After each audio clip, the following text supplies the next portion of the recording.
دلوقتي يا دكتور، الذبابة الطايرة أو الخيوط اللي بتظهر قدام عينينا دي خطر أو فيها مشكلة؟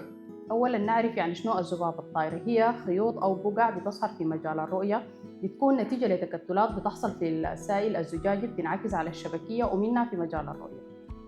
في بعض الحالات بتكون فيها الذبابة الطايرة حاجة طبيعية وبتختفي تلقائياً، زي إنها تظهر عند كبار السن اللي هي بتكون نتيجة للتغيرات اللي بتحصل في السائل الزجاجي.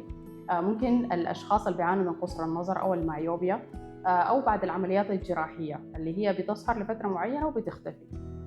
200 الذبابة الطايرة ممكن تكون مؤشر لبعض الحالات الخطرة لما تكون الخيوط بصورة مكثفة، وتكون بتظهر بصورة ثابتة ما بتتغير أو تظهر ومضات ضوئية. في الحالة دي ممكن تكون مؤشر لبعض الحالات الخطرة زي نزيف الشبكية اللي بيحصل نتيجة للسكري أو لانفصال الشبكية.